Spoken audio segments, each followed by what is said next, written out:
aí, galera, sejam todos bem-vindos. Vamos dar sequência ao nosso trabalho. Hoje vou desenvolver um conteúdo relacionando o processo de independência na América Portuguesa ao conjunto dos movimentos de independência que nós já abordamos anteriormente. Vamos fazer rapidamente um link com o que nós já tratamos, que foram as independências dos Estados Unidos e do Haiti, destacando que, no caso do processo de independência da Nova Inglaterra, ele resulta em grande parte de um conflito de interesses entre o que eram os interesses coloniais, à medida que se desenvolvia na parte norte da Nova Inglaterra uma colonização do tipo de enraizamento, de povoamento, e que vai ter como uma sua classe dominante uma burguesia, e os interesses da metrópole já em meio à Revolução Industrial. E, portanto, eu tenho um choque de interesses entre aquilo que desejavam os colonos e aquilo que era necessidade da metrópole. Desse choque de interesses, você vai ter, então, a guerra de independência, né? Os choques vão se multiplicando, vão se aprofundando. Temos um marco que é a Guerra dos 7 Anos, porque é a partir dali é que muda a política do saudável esquecimento para uma política de enquadramento colonial. Já trabalhamos isso em sala mais de uma vez. E a partir desse ponto, então, essa contradição de interesses leva a uma sucessão de choques, e de um choque definitivo você tem a ruptura dessas relações. Quando a gente fala da questão do Haiti, o destaque é que o Haiti, sendo a segunda independência vitoriosa que você tem no continente americano, né? A primeira é a da Nova Inglaterra, que vai se tornar os Estados Unidos, o Haiti é a segunda, mas há uma distinção fundamental. Enquanto na primeira foi um movimento protagonizado pela própria elite colonial branca, no caso do Haiti, o movimento é um movimento que emerge dos segmentos, dos setores de escravos ou ex-escravos e mulatos, etc. E aí tem um conteúdo de que não é apenas a emancipação do território em relação à França, mas também de uma guerra de natureza social que faz com que as camadas até então exploradas daquele sistema, daquela sociedade, buscassem afirmar a sua autonomia sobre o próprio território.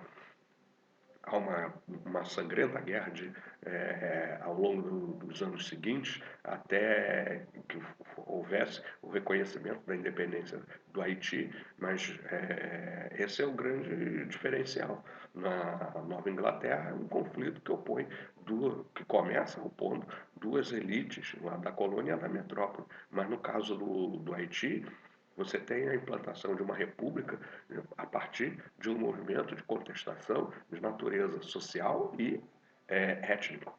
Tá? Mas e quando a gente fala da América Latina como um todo? A América Portuguesa vamos destacar mais profundamente hoje, mas no caso da América Latina, a gente considerar que o quadro geral é o mesmo. Você tem uma contradição, você tem um conflito de interesses, né, entre colonos e metropolitanos, né, ou na linguagem da época, entre crioulos, que representavam a elite colonial, e os chapetones, ou metropolitanos, ou ainda os peninsulares, como também se falava, que era a elite governante no próprio reino.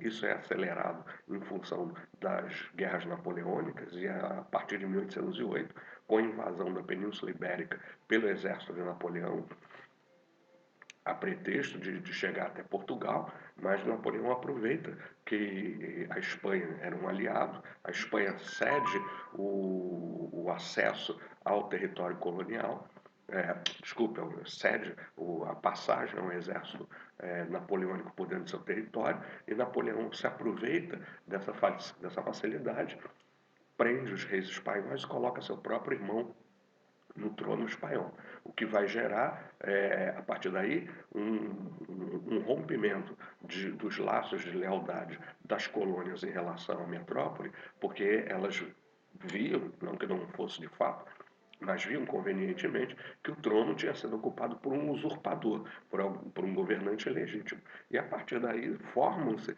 nas várias colônias espanholas da América, sabemos que são 8, 4 capitanias gerais e 4 vice-reinos, que nessas colônias formam-se então juntas governativas que vão se responsabilizar pela gestão daquelas colônias desconectadas, ainda que temporariamente, em relação ao governo de Madrid.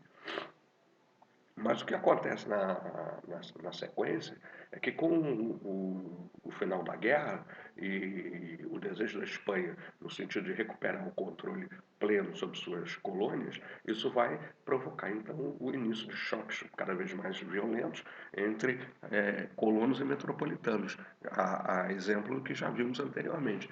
E aí se repete o quadro em que você vai ter um ciclo de guerras que vai se encerrando ali por volta da década de 1830 a 1840, mas com a derrota das tropas metropolitanas e a ascensão ao poder da elite crioula. Removem-se os chapetones que estavam no topo da hierarquia social, né, pelas independências, e a partir daí a posição de domínio passa a ser exercida por essa camada de crioulos, né, que nesse processo de ascensão da elite local ao poder vão emergir uma série de contradições. A principal delas é que, por exemplo, um dos grandes líderes da causa da independência, Simão Bolívar, ele vai propor que na antiga América Espanhola se formasse algo semelhante ao que aconteceu na Nova Inglaterra, que os novos estados eles se costurassem entre si uma aliança que desse origem a uma federação, à semelhança dos Estados Unidos, uma federação de estados latino-americanos, e esse conceito, essa ideia de você formar uma união latino-americana, mas por meio da construção de uma federação de estados independentes, vai ser denominado de bolivarismo. Ora, a causa de uma América Latina unida, coesa, forte, não interessava necessariamente a todo mundo. E aí, não só interna como externamente, esse projeto vai ser torpedeado. Externamente, não interessava a Inglaterra, porque isso eventualmente dificultaria o acesso dos ingleses aos mercados latino-americanos. Não interessava ao recém-fundado Estados Unidos, ter uma vasta nação latino-americana, única, com um só governo na sua fronteira sul. Então, tanto a Inglaterra quanto os Estados Unidos, externamente, vão manobrar no sentido de garantir não a união, mas justamente o seu oposto, a desunião. Temos apenas posso colocar para vocês apenas um dado concreto. Haviam 8 colônias na América Espanhola e elas se tornaram 23 países nos anos subsequentes à independência. Ou seja, ao invés de união, houve uma fragmentação. Agora, internamente, o projeto de união também foi torpedeado por interesses próprios, porque dentro de cada um daqueles países que emergiram, você tinha elites locais, você tinha grupos locais a quem interessavam, por exemplo, a inexistência de governos centrais fortes e justamente a existência de governos locais bastante autônomos.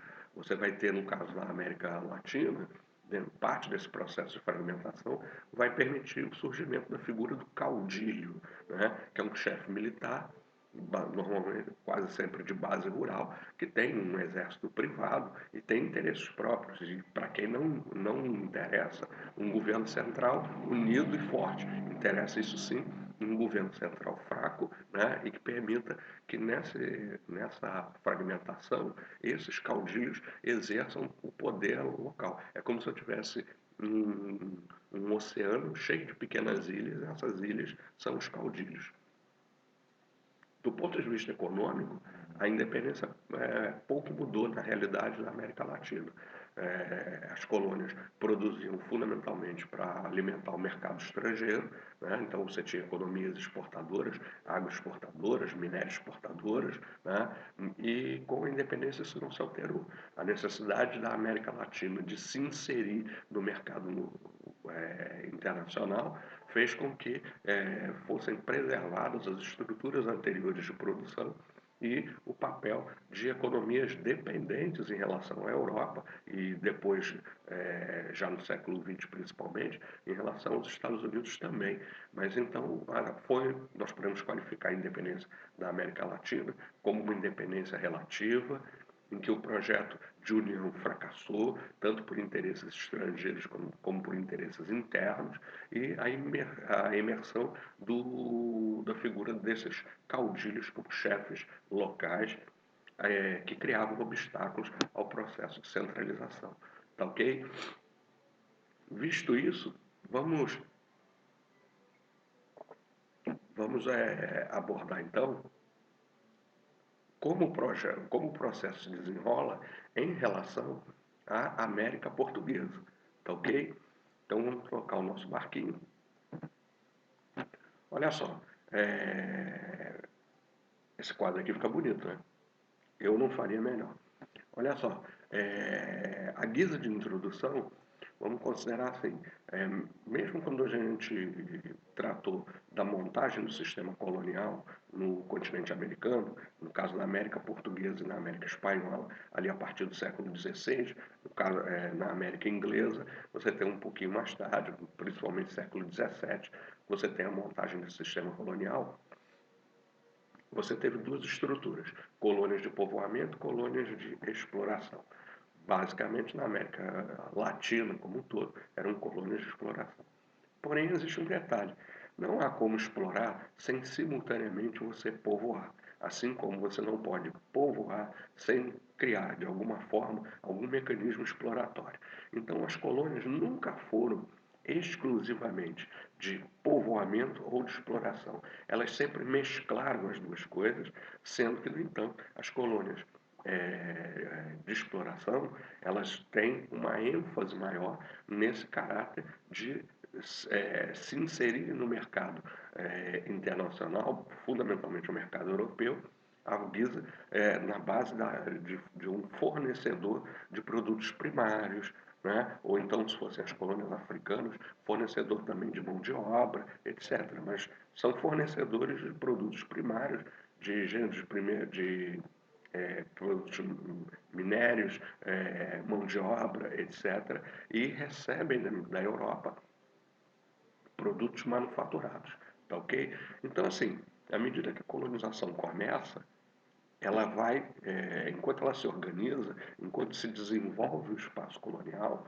necessariamente multiplicam-se os interesses específicos e, consequentemente, os pontos de atrito.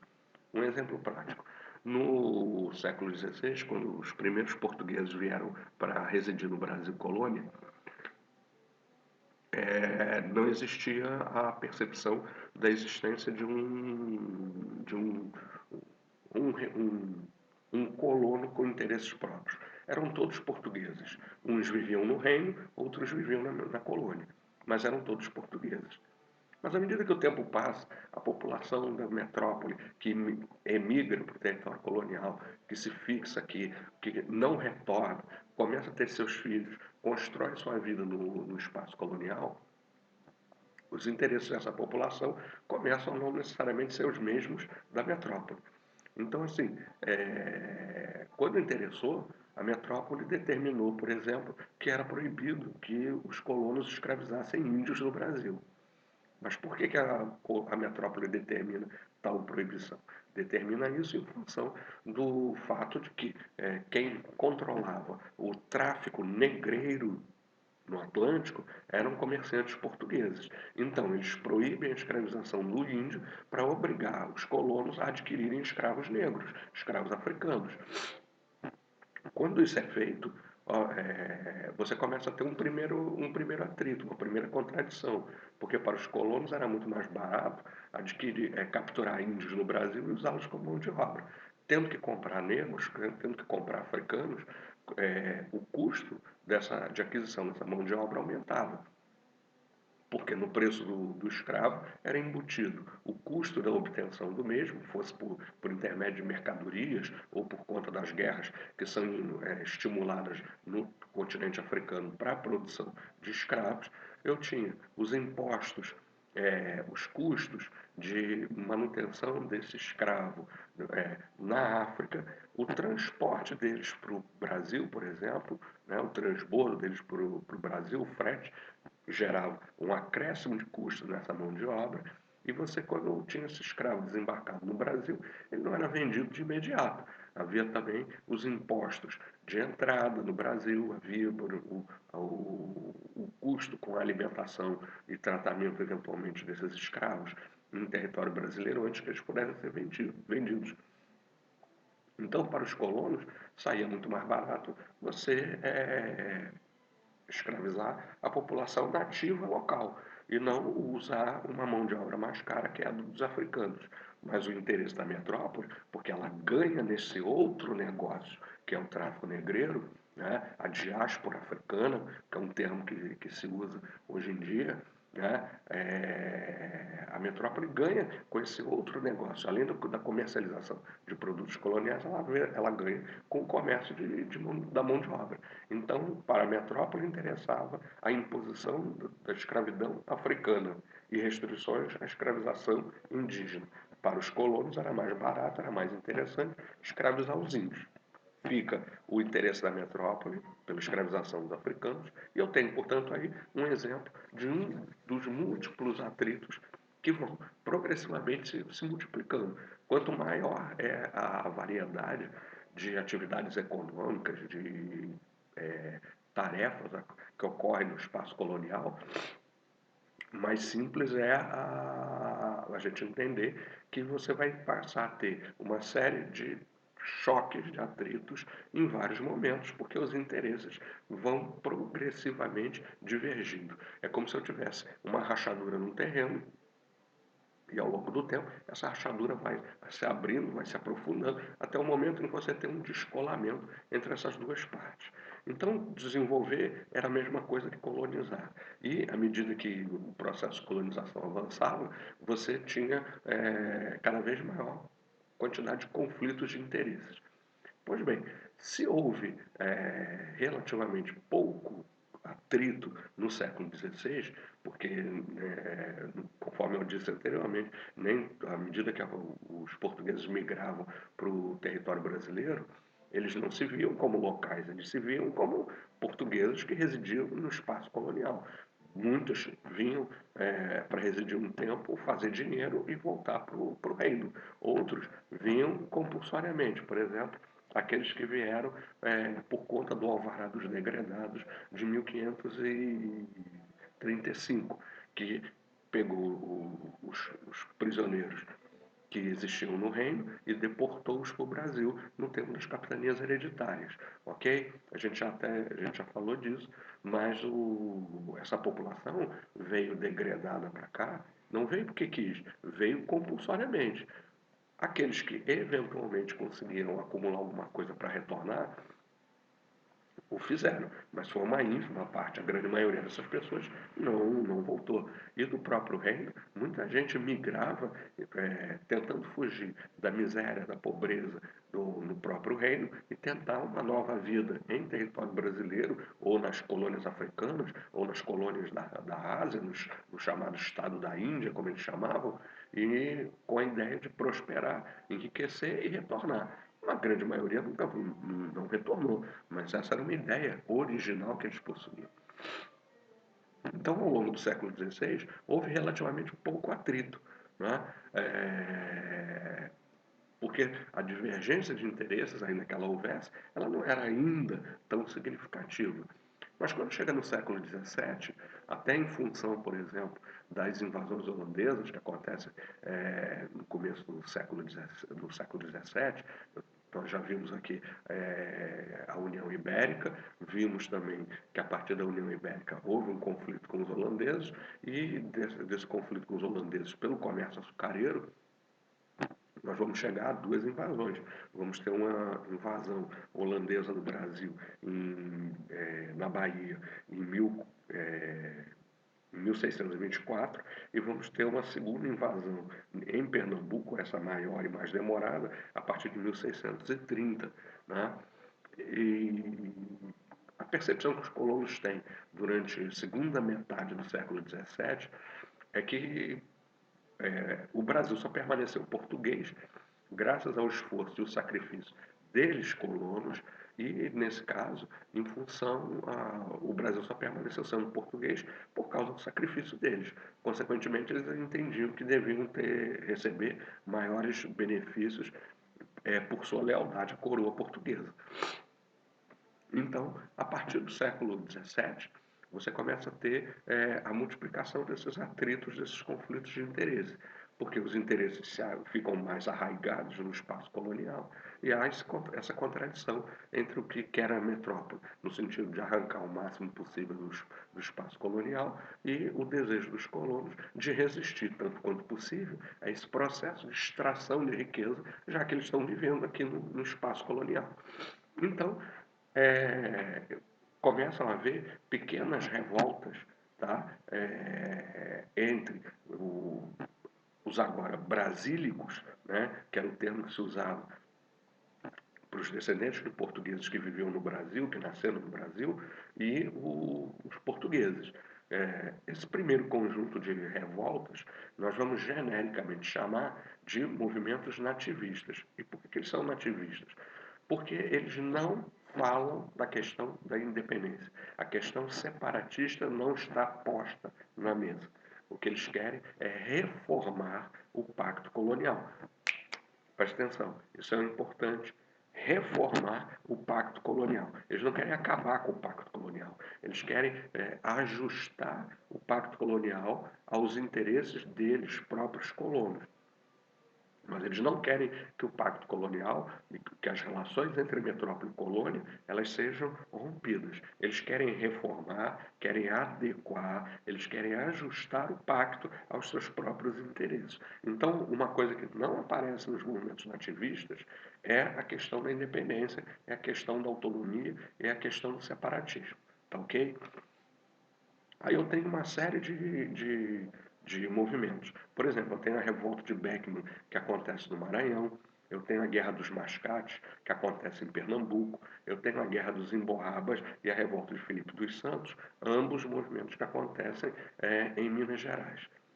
O que esses movimentos nativistas têm em comum, tá? Além do fato de não serem movimentos de separação? Olha só, em todos eles você tem sempre um viés de conflito entre interesses da população local e da população metropolitana. Revolta de Beckman no Maranhão. O governo português havia instituído uma companhia monopolista de comércio para a região do Grão-Pará e Maranhão. Essa companhia ela tinha o monopólio, ou seja, ela tinha o privilégio de fornecimento de mercadorias, de fornecimento de mão de obra e tinha o monopólio de compra da produção colonial. Ou seja, ela vendia caro, porque ela tinha um monopólio, e comprava barato a produção colonial. Os irmãos Beckman se revoltam, mas não se revoltam contra o rei de Portugal, se revoltam contra o monopólio da companhia. E nesse caso, o que eles vão pleitear? Eles vão defender que o monopólio fosse revogado e que eles pudessem ter maior liberdade para comercializar a sua produção. A revolta, eu coloco brasílicos de um lado, portugueses de outro, produtores coloniais e uma empresa monopolista organizada pelo próprio rei. Então é um conflito que envolve essas duas vertentes da questão. Tá? Quando eu trato da Guerra dos Mascates, por exemplo, em Pernambuco, é uma revolta que opõe produtores da região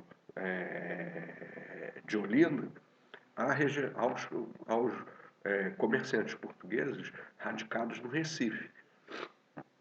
Ou seja, fazendo uma outra leitura, eu estou colocando de um lado senhores de engenho que estão endividados frente aos comerciantes do Recife, comerciantes portugueses. Então, é um conflito entre brasílicos e comerciantes portugueses. Vem a revolta dos mascates, ela acontece, mascate é uma palavra ligada a mercador, a comerciante, e esses senhores de engenho vão pleitear nas suas reivindicações à coroa portuguesa o direito de que, pelo menos uma vez por ano, fosse autorizado a vinda de um navio estrangeiro para fazer comércio no Recife. Então, ou seja, que você rompesse, flexibilizasse o monopólio pelo menos uma vez por ano para permitir que os locais tivessem alguma maior possibilidade de ganho, de enriquecimento. Mais uma vez eu tenho locais versus metropolitanos. E por conta da imposição de um monopólio, tá? Tem um outro atrito ali envolvendo a questão de endividamento dos senhores de engenho frente aos comerciantes do Recife, mas mesmo assim o pleito, a reivindicação pela liberação, pela permissão da entrada de um navio anual é um aspecto significativo de como eles querem que o monopólio seja flexibilizado. Na chamada Guerra dos Emboabas, em Minas Gerais, quem são os Emboabas? Os Emboabas eram uma. Vamos fazer um parênteses aqui. Quando começam as bandeiras de exploração por ouro e diamante ao longo da segunda metade do século XVII, e você descobre ouro na região de centro-sul do Brasil, que depois vai ser chamada de Minas Gerais, com a bandeira de Manuel de Borba Gato, lá em 1703, você tem, a partir desse momento, um fluxo crescente de paulistas, né, na direção daquilo que vai ser Minas Gerais. Os paulistas, ou vicentinos, como eram chamados na época, né, oriundos da capitania de São Vicente, eles migram em massa para a região das Gerais em busca dos metais preciosos. E na esteira da chegada dos vicentinos, vêm comerciantes portugueses que se assenhoreiam do comércio local, se apossam do comércio local e cobravam preços extorsivos em relação a tudo aquilo que os vicentinos tinham necessidade, enquanto estavam nas atividades de garimpo. Então, cobravam preços altíssimos pela carne seca, pelo aguardente, pela pólvora, por cordas, por ferramentas, por mão de obra, etc. Então, a Guerra dos Emboabas, Emboaba é um termo que os vicentinos usam para designar aqueles que vieram depois, no caso são os portugueses. A Guerra dos Emboabas é um confronto que opõe de um lado, de novo, colonos e metropolitanos. O encerramento do conflito se dará por intermédio de um massacre de paulistas, né, quando comerciantes portugueses oferecem aos chefes rebelados dos garimpeiros a possibilidade de fazerem uma negociação, e quando esses chefes comparecem a esse local de reunião, eles vão ser massacrados pelos portugueses num episódio que ficou conhecido, que passou a designar uma localidade lá como Capão da Traição.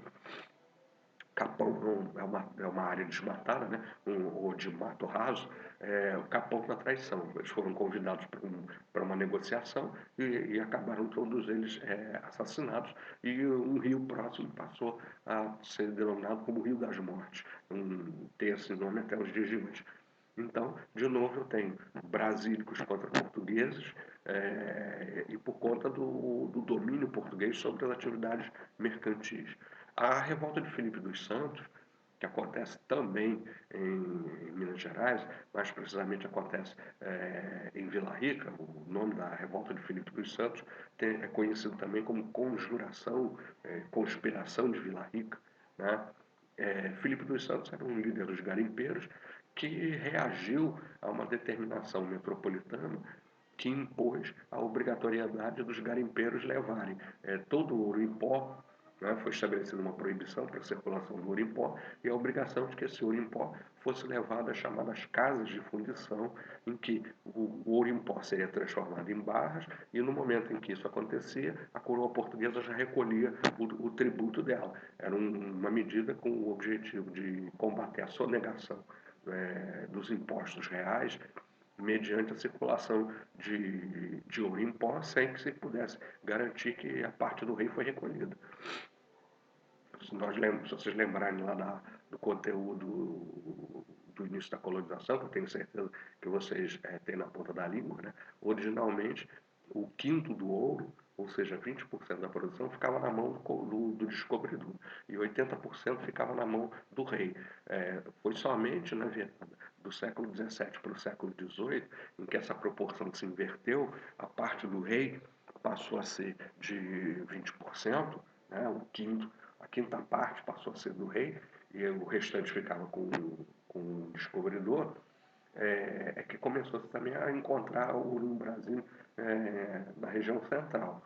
Né? Muito provavelmente já existia, já tinha sido até descoberto, mas não tinha sido comunicado, evidentemente, por uma questão de manter, né? Manter o ouro e os diamantes longe das garras do coletor de impostos. Mas o Filipe dos Santos, ele se insurge quando se determina a proibição da circulação do ouro em pó e que esse ouro fosse levado às tais casas de fundição. Ele vai liderar, junto com alguns outros garimpeiros, uma revolta. E eles vão reclamar, por exemplo, que haviam poucas casas de fundição, o que obrigava os garimpeiros a viajarem muitos dias até uma casa de fundição e, consequentemente, isso se traduzia num prejuízo econômico. Então, eles defendiam que se voltasse ao regime anterior, que os colonos fizessem o comunicado das descobertas e o recolhimento dos impostos, tá, a partir de sua própria iniciativa. Filipe dos Santos foi convidado, junto com os outros líderes, pelo Conde de Assumar, governador da província, foi convidado a comparecer a uma reunião, né, para negociarem, né, as reivindicações dos colonos, e o Filipe dos Santos, junto com seus colegas, após um jantar bastante suntuoso, em que todos comeram e beberam fartamente, Filipe dos Santos, todos os chefes da rebelião são presos, mas Filipe dos Santos é condenado imediatamente à morte, foi amarrado a 4 cavalos e estraçalhado em praça pública. Tornou-se o maior homem de Minas Gerais, com partes dele espalhadas por muitos territórios dentro da província. Portanto, eu tive, mais uma vez, um conflito entre locais e metropolitanos, garimpeiros residentes em Minas contra as autoridades arrecadadoras da metrópole, brasílicos contra portugueses. Então, o que eu vejo em todas essas... o que é possível a gente identificar em todas essas revoltas? Esse traço é comum. Nenhum deles reivindicou separação, foi sempre um conflito que colocou brasílicos de um lado e metropolitanos de outro, e no caso das revoltas nativistas, nunca as reivindicações dos colonos foram atendidas. Detalhe, os colonos sempre tiveram essa preocupação em demonstrar para a coroa portuguesa que eles não eram criminosos nem traidores. Eles faziam reivindicações justas que tentavam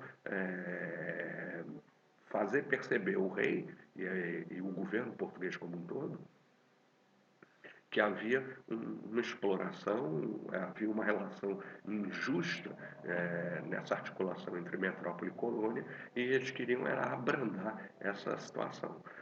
Mas os movimentos nativistas, todos eles terminaram sem que você tivesse uma mudança significativa. Tá? Persistiu-se o modelo, tá? E ao longo do século finalzinho do 17, quando eu tenho a revolta de Beckman, até mais ou menos, tenho até ali 1720, que é a revolta data da revolta data da revolta de Filipe dos Santos. Opa, atropelei as palavras. Né? Você tem, portanto, esses movimentos nativistas. Mas depois de 1720, essas revoltas elas chegam ao fim. Por que elas chegam ao fim? Elas chegam o argumento mais comum do porquê que elas terminaram, ou pausaram, melhor dizendo, né, que elas vão retornar depois, só que de forma mais acentuada, é que o início do ciclo minerador né? Eu tenho de 1703, o H encontra ouro e diamantes na região de Minas Gerais. Então eu tenho de 1720 até a década de 1760, eu tenho um crescimento da produção de ouro dos diamantes. De 1760 até 1780, essa produção ela fica estagnada, ela cresce pouco, cai um pouco, mas ela é estável, tá? Mas a partir de 1780 até o final do século XVIII, você tem então um declínio da produção de ouro e dos diamantes. Quando está nessa fase de crescimento, ou seja, até 1760, tá? O aumento da circulação de riqueza no espaço colonial e principalmente o crescimento cada vez mais acentuado da importância do Brasil para o tesouro português vai fazer com que as tensões entre brasílicos e colonizadores elas fiquem atenuadas, elas fiquem adormecidas, né? A partir de 1760, as coisas começam a desandar novamente na relação entre eles, por conta da estagnação, se estabelece, se instala essa condição de estagnação, mas os impostos que vieram sendo acrescidos na fase da expansão da produção, eles permaneceram. E quando entrar em cota de declínio, tá, esses impostos não serão aliviados. Então, os mesmos impostos para uma produção declinante de ouro e diamante, você vai ter um sacrifício cada vez maior da população local e isso vai gerar, novamente, vai realimentar os atritos, só que agora de forma mais intensa, mais incisiva, porque tem um outro contexto de revolução industrial, no final do século XVIII você tem a independência dos Estados Unidos, etc. E aí você já tem a crítica sobe de patamar. Né? O que antes eram críticas ao funcionamento do Pacto Colonial vão se transformar em críticas à submissão do Brasil em relação a Portugal. Nós vamos chegar na questão das independências. Então, retomando esse último item, esse ciclo de expansão da produção de ouro e diamante, com o aumento da circulação desses recursos, vai fazer com que haja uma acomodação, tá, de interesses, né, das divergências entre brasílicos e metropolitanos. Tá? Elas serão retomadas a partir do momento em que a produção de ouro e diamante diminuir. Ok? Tranquilo até aqui? Então vamos em frente. Chegamos então nos movimentos de independência. Inconfidência Mineira, 1789, mesmo ano da Revolução Francesa. Inconfidência Baiana, 1798, já bem adentrado da Revolução Francesa, já está caminhando para o seu final, né? Já passou pela fase mais radical, e tem a Revolução Pernambucana de 1817. Esses são os principais movimentos de reivindicação. Não são os únicos, mas são aqueles que têm maior probabilidade de serem cobrados no Enem, porque eles são os mais representativos desse momento. Então, olha só, Inconfidência Mineira, pegando o gancho do que falei no momento anterior, o que acontece? Eu tenho para o século XVIII, então, o ciclo do ouro dos diamantes. Esse ciclo do ouro dos diamantes está chegando ao seu final agora, no final do século XVIII, e aí, com o declínio da produção do ouro e dos diamantes, os impostos não foram aliviados. Eles permaneceram os mesmos e aí evidentemente, há uma sobrecarga em relação aos colonos que precisam pagar o que pagavam no tempo da prosperidade. E prosperidade essa cada vez mais distante. Então, a insatisfação ela se espalha por toda a província, se espalha por todo o espaço colonial, mas se espalha de maneira mais intensa em Minas, que é onde havia o peso maior da cobrança dos impostos. Tá? Ali por volta de 1750, quando, no reinado de Dom José I, o futuro Marquês de Pombal assume de fato o governo, porque o rei era um governante ausente, ele permite que o seu primeiro-ministro, o Marquês de Pombal, governe na prática em seu nome. O Pombal ele vai aplicar, em 1750, uma política na qual ele pegou os inúmeros impostos que incidiam sobre a população colonial, o imposto de captação, que era um imposto sobre a quantidade de escravos, atingia independentemente garimpeiros ou não, era pela quantidade de escravos que a pessoa tinha, ela pagava um imposto. Havia um imposto chamado de bateia, que era um imposto exclusivo para os mineradores, eles tinham que pagar um imposto por cada uma das bateias que eles utilizavam na sua atividade econômica. Havia uma multiplicidade de dízimos para a igreja, dízimos para o Estado. Haviam, por exemplo, fintas, que são impostos incidentes com variadas porcentagens sobre uma quantidade enorme de produtos, fintas sobre tecidos, fintas sobre animais, fintas sobre carne seca, fintas sobre ferramentas. E o pombal, eles chegam, e o próprio quinto, uma tentativa de simplificar isso tinha sido estabelecida anteriormente com a aplicação de uma finta geral, tá, que correspondia a 30 arrobas de ouro anual, tá, sobre a província. O Minas Gerais deveria fornecer anualmente 30 arrobas de ouro como arrecadação mínima para a metrópole. Quando Pombal chegou ao poder em 1750, ele estabelece uma tarifa nova. Ele elimina, ele suprime os impostos que existiam e em troca ele determina uma cota fixa de 100 arrobas. Uma arroba equivale a 15 quilos. Então, ao determinar uma cota fixa de 100 arrobas anual, ele determinava uma cota fixa de 1.500 quilos de ouro como arrecadação mínima da província anualmente. 1760, até 1760 eu tenho um aumento da produção de ouro de diamante. Ok, essa cota mínima foi sempre sendo paga com razoável facilidade.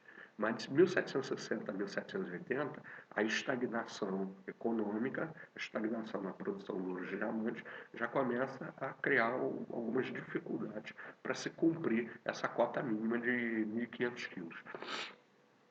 Em 1780 em diante, cada vez foi ficando mais difícil de se pagar.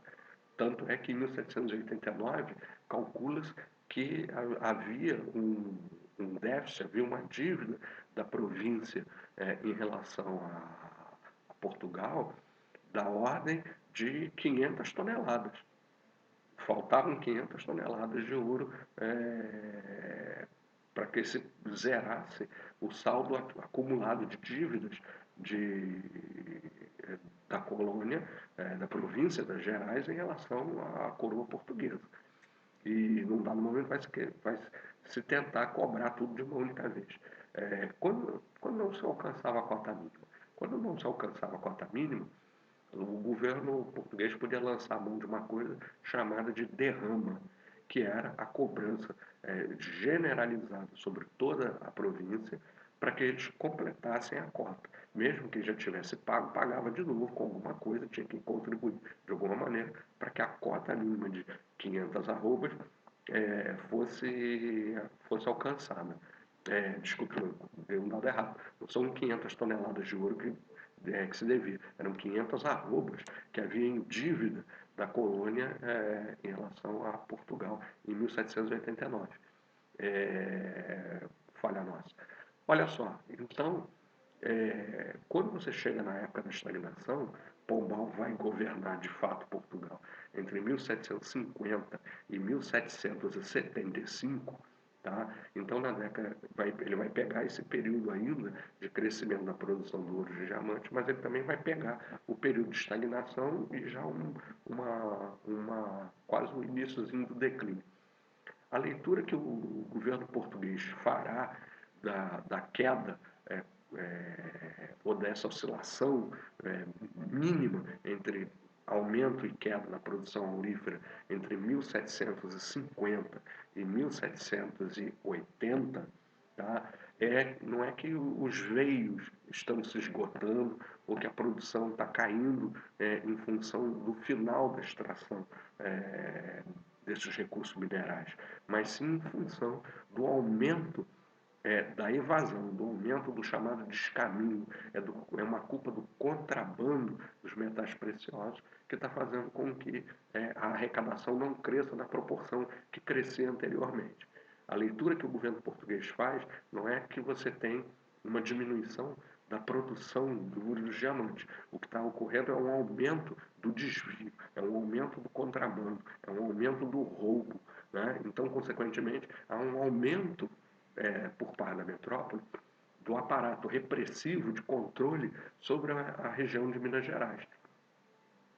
E na década de 1780 até o final do século, que é de declínio mesmo, as dívidas foram se tornando literalmente impagáveis.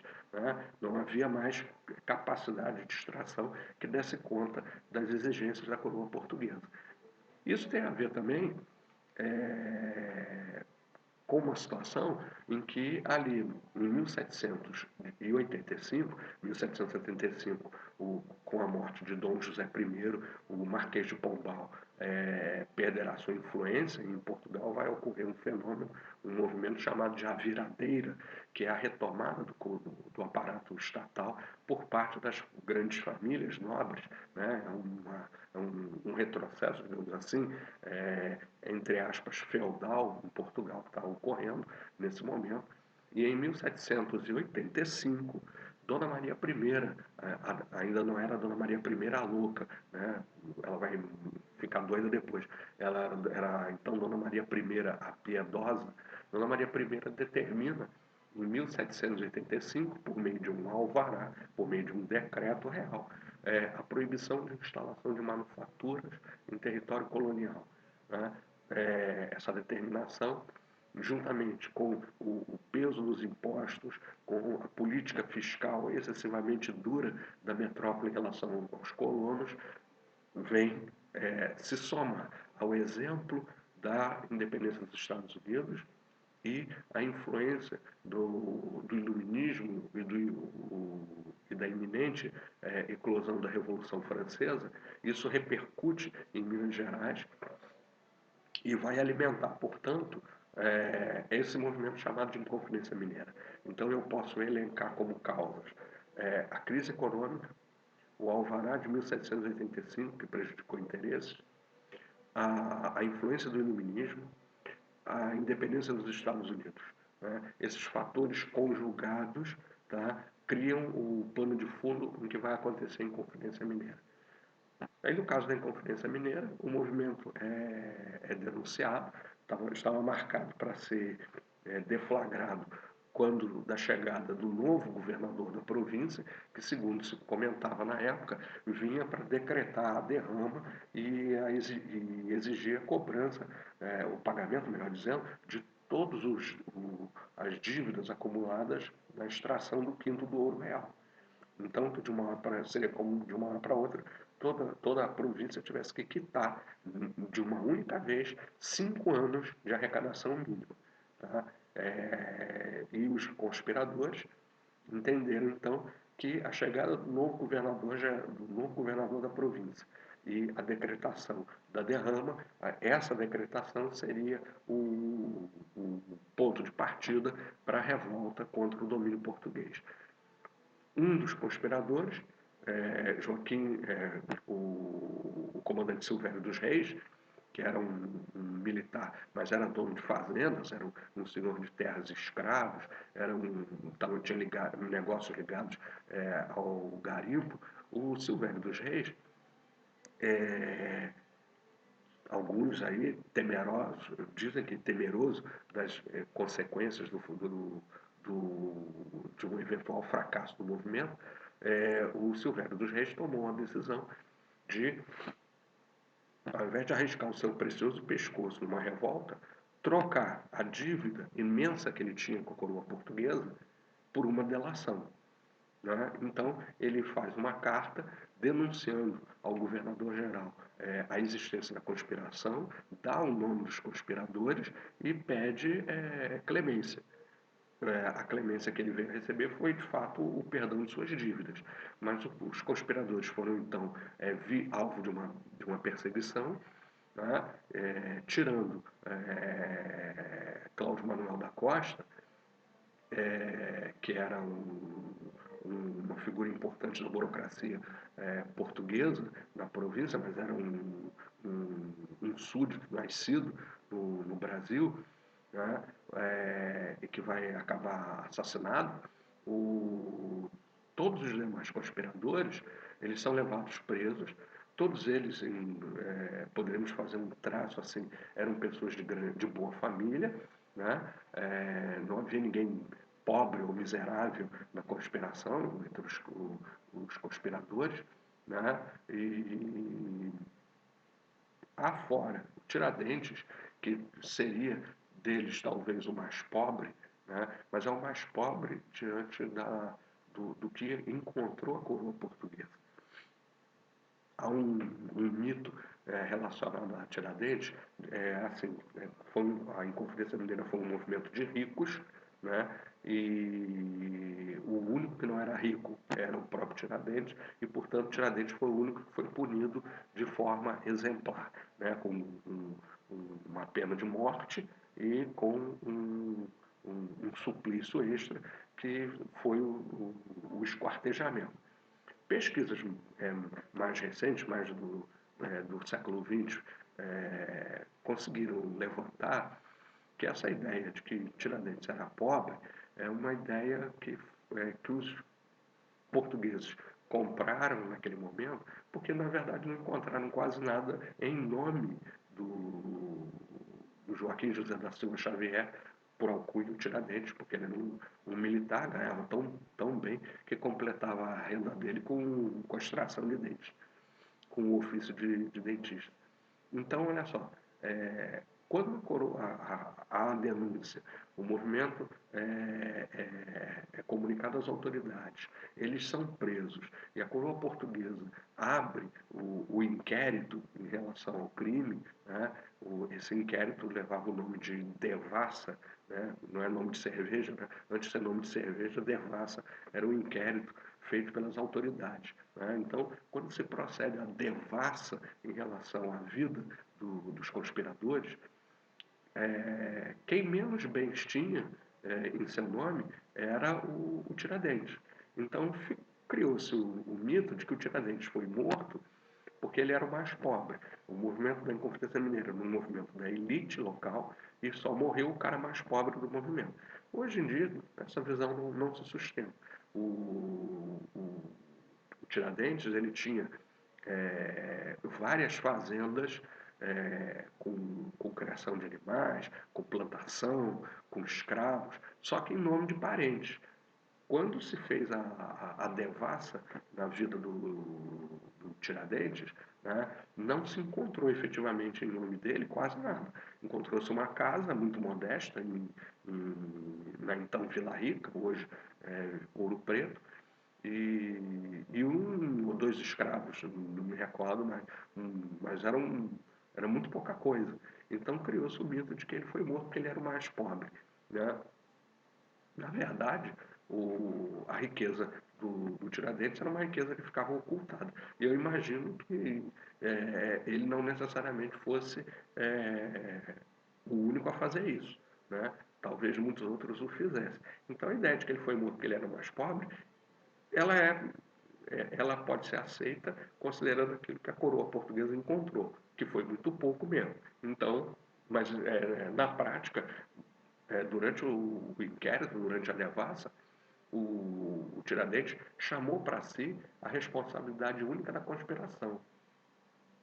Ainda que os estudos digam que ele não necessariamente era o cabeça da conspiração, ele, durante o processo, ele chama para si a responsabilidade de ter sido o mentor intelectual de toda a conspiração.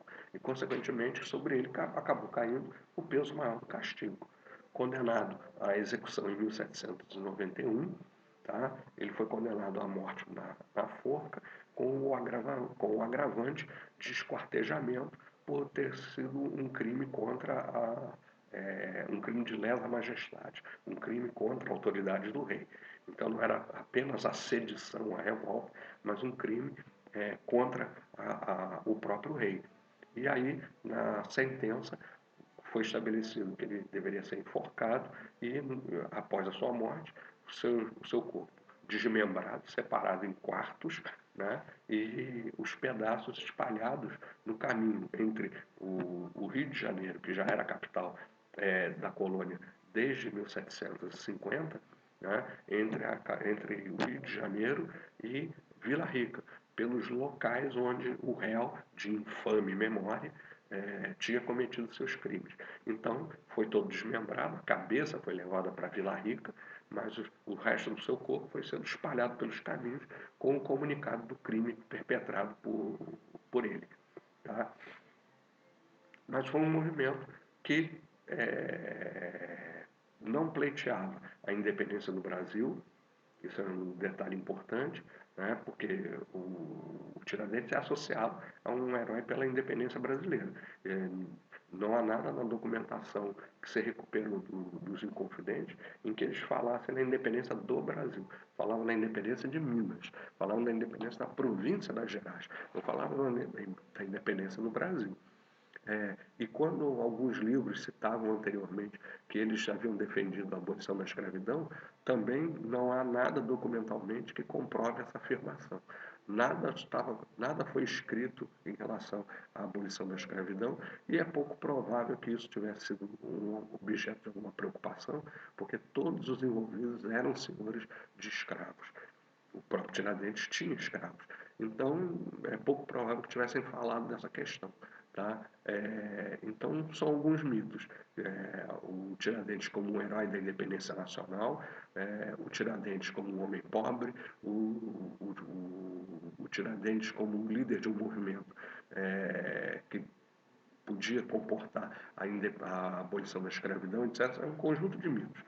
O que fica é que foi um movimento de âmbito regional, queria independência da província de Minas, e era um movimento alimentado em grande parte pelo endividamento daquela elite frente às autoridades portuguesas, tá? Por conta do declínio da atividade econômica. Quando vamos para a Inconfidência Baiana de 1798, aí já é um movimento mais parecido com aquele do Haiti, porque é um movimento protagonizado por escravos, ex-escravos e mulatos. Mas a semelhança do que aconteceu com a Inconfidência Mineira é um movimento que também é denunciado ainda na fase conspirativa. Tá? A Inconfidência Baiana é um movimento que fracassa porque os conspiradores eles resolvem, num dado momento, espalhar cartazes pela cidade de Salvador, convocando a população a se amotinar contra o domínio português, em função da crise econômica. Tá? No caso da Bahia não era uma crise no setor de ouro e diamante, mas pela queda do valor internacional do açúcar, que já era uma coisa que vinha de muito tempo, mas também agravada por uma seca naquela época. E aí sim, parecido com Minas Gerais, os impostos não são aliviados por conta da crise, apesar dessa crise, e aí eles espalham cartazes pela cidade de Salvador, convocando o povo a participar de uma revolta. Como, digamos assim, a Revolução faltou o encontro, né, as autoridades portuguesas foram atrás das pessoas que haviam espalhado e impresso os cartazes, prenderam os líderes, mas aí sim, como a maioria deles era formada por negros, escravos ou não, e mulatos, todos eles acabam recebendo penas capitais, penas de morte. São todos eles enforcados e ficam pendurados nas entradas da cidade de Salvador como um lembrete para os súditos do que aconteceria caso resolvessem fazer um movimento de revolta semelhante. Um ponto em comum com a Inconfidência Mineira é que na Inconfidência Baiana também, embora se fale da questão da independência, não se fala da independência nacional, se fala da independência da Bahia. Então, é um movimento que pleiteia a autonomia local. Não se fala, não está se considerando a possibilidade de você emancipar o Brasil todo. Isso só vai acontecer com a Revolução Pernambucana de 1817. Esse sim é um movimento que não só chega a acontecer, chega a eclodir, a Inconfidência Mineira e a Baiana não aconteceram, é um movimento que acontece, sim, é um movimento que pleiteia a independência de todo o Brasil em relação ao Império Português e, portanto, é um movimento que a gente poderia classificar efetivamente como um movimento nacional. Então, olha só, comparando Inconfidência Mineira e Inconfidência Baiana e a Revolução Pernambucana, os dois primeiros não acontecem, o terceiro sim. Os dois primeiros são movimentos de independência local e a Revolução Pernambucana é um movimento de independência efetivamente que a gente classificaria como nacionalista, porque fala da independência do Brasil todo, tá ok? E a gente destaca a diferença entre a origem social desses participantes, tá? No caso da Inconfidência Mineira, seriam membros de uma elite colonial, no caso da Inconfidência Baiana, pessoas das classes mais baixas, né? Envolvidos na Revolução Pernambucana, protagonizado pela elite local, mas apoiado também por todos os outros segmentos da sociedade pernambucana daquela época. Em 1817, Dom João já está no Brasil, tá? Veio para cá, a corte joanina em 1808, e a repressão ao movimento acontece. Há algumas outras revoltas menores que acontecem, mas elas não são objeto de cobrança, pelo menos por enquanto, no Enem ou nos vestibulares.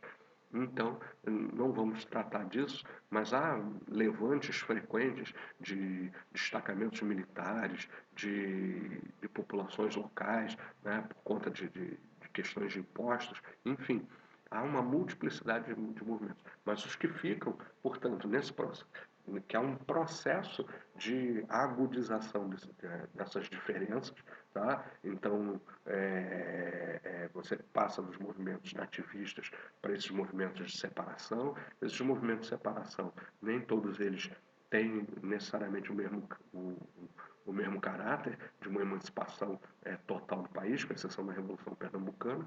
E aí, para a gente fechar por hoje, galera, olha só, no final do século XVIII e no século XIX, o Brasil vai entrar na sua última fase colonial. Você tem o declínio da mineração, tá? A partir de 1780, que ajuda a alimentar a Inconfidência Mineira, mas nessa virada do 18 para o 19, nós temos um fenômeno no Brasil chamado de renascimento agrícola. Diante do declínio da mineração, você vai ter novamente uma expansão das fronteiras agrícolas do país, no caso do Rio de Janeiro, a região norte fluminense vai sendo aberta à produção de açúcar. Você começa a ter implantação de engenhos na região de Campos, Quissamã, aqui no entorno da própria cidade do Rio de Janeiro. Você vai tendo uma recuperação da produção açucareira com a instalação de novos engenhos, com a incorporação de mais mão de obra, com a inclusão de territórios novos voltados para essa produção. E você tem, por exemplo, o início da produção de algodão no Maranhão. Você tem um avanço da produção de arroz voltado para o mercado de exportação. Você tem um crescimento você já nota, já aparece na pauta de exportações, café. Então, assim, você tem uma recuperação das atividades agrícolas no Brasil nesse finalzinho do século XVIII para o século XIX. E aí vai ocorrer uma coisa que é chamada de inversão brasileira. O que é essa inversão brasileira? É quando a colônia ela se torna mais importante do que a metrópole. O Brasil já é muitas vezes maior do que o reino. A população colonial já é maior que a população metropolitana. E a produção de riqueza é muito maior no espaço colonial do que no território metropolitano. Então, essa inversão é como se você tivesse agora a cauda abanando o cachorro. Né? Você tem, na verdade, o Brasil é a colônia mais importante, maior e mais rica de Portugal, mas os destinos da colônia são decididos no reino, pequeno, distante, frágil. o que faz com que a gente, portanto, entenda a vinda da corte joanina para o Brasil não como fruto de uma fuga descontrolada, improvisada, mas como resultado de um processo natural em que, reconhecendo-se a importância do Brasil para a existência de Portugal, era mais óbvio, né, que o Brasil fosse governado a partir daqui do que de Lisboa, fosse governado a partir do Rio de Janeiro. Desde o século XVII se fala na formação de um império luso-brasileiro. O governo transferido para o Brasil, ou então uma monarquia governada a partir de dois centros, né? Uma monarquia dual. Você teria, eventualmente, um membro da família real portuguesa governando em Lisboa, mas você teria um outro governando aqui no Rio de Janeiro. Isso, portanto, é um projeto que já vinha de